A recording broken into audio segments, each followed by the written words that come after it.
She changed her Instagram bio for 9 minutes, and the guy who asked for space quoted it after midnight. That is the kind of sentence that makes people check their profile visitors in the dark. Exactly. Lena was not trying to catch anyone. That is the important part.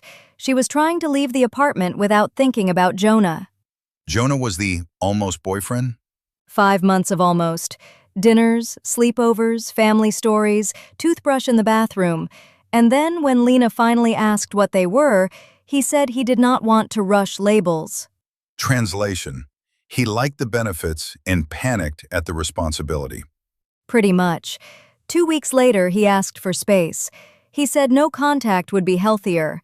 Then he kept showing up in the one place that made no contact feel fake, her Instagram story viewer list. So within the first minute, the question is not whether Instagram can read minds. It is whether the visit timing is weird enough to pay attention to. Right. Lena knew a story view did not prove love. She knew profile visitor timing cannot tell you someone's motive, but the timing kept lining up right after she changed things. What changed this time? An orange scarf. Not dramatic, just a scarf her friend Mara made her wear because Lena had a first real date after Jonah. New guy? Aaron. He was not mysterious. He confirmed the restaurant. He sent a normal message that said, "See you at 8," which Lena found suspiciously peaceful. Healthy communication always feels suspicious after a situationship. Before she left, Lena posted one mirror story. No face, no Aaron, just the orange scarf on her coat hook and the words, "Trying to be brave tonight." Did Jonah watch? 3 minutes later, 7:19 p.m., the story went up at 7:16. Jonah was in the viewers before Mara even replied with hearts. That would mess with anyone. It did, but Lena told herself the safe thing. A view is a view. People tap through. Exes get bored. Almost exes are basically professional ghosts. Then comes the bio. After dinner, Mara teased her. She said, "You are officially in your orange scarf era." Lena laughed, opened Instagram, and put that exact phrase in her bio. Public bio, not a story. Public bio, small text under her name. It was live from 8:46 to 8:55, 9 minutes. Then she deleted it because she realized she was acting like the main character in a puzzle no one asked for. Very relatable, unfortunately. At 12:16 a.m., Jonah texted, "Orange scarf era already?" Ouch. That text did not feel like a text. It felt like a receipt. The phrase had not been in the story. It had not been in a caption. It had only been in the bio for 9 minutes. Mara definitely called it proof. Immediately, she wrote, "He is checking your profile, case closed." Friends love turning a clue into a verdict. And Lena wanted the verdict. She wanted it to mean Jonah missed her, that no contact was fake, that he was jealous because Aaron existed now. But attention is not the same as a plan. That sentence is rude because it is true. So what did she do? First, the detective thing. Notes app. Story posted at 7:16. Jonah viewed at 7:19. Bio changed at 8:46. Bio removed at 8:55. Jonah texted at 12:16. The timeline matters. It does. It kept her from pretending nothing happened. The pattern said, "He probably saw enough to react." It did not say, "He is ready to choose you."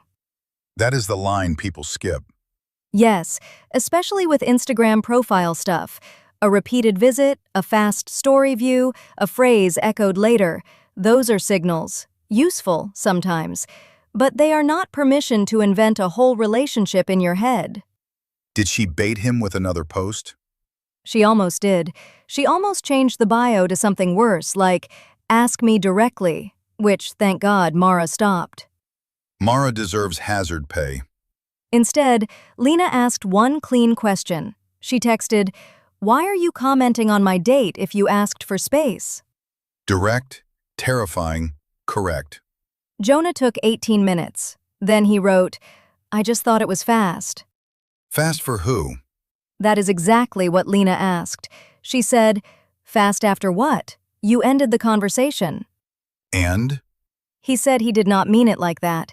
He said seeing her move on felt strange. He said he still cared about her. There is the emotional fog machine. Then Lena asked the expensive question, "Do you want to actually talk, or do you just want me to know you noticed?" That is brutal in the cleanest way, He wrote, "I do not know what I want." which means she knew what to do.